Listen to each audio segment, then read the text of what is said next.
At first, hit on select one. Here select the image and hit open.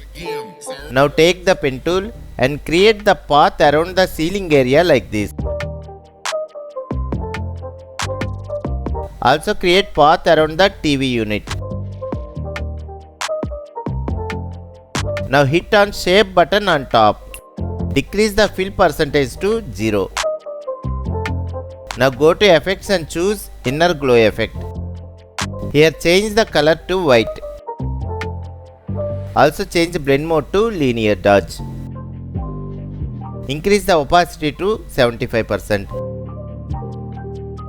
Noise 0. Change the technique from precise to softer. Source edge. Choke 0. Increase size to 200. Hit OK. Now the time to see the final result.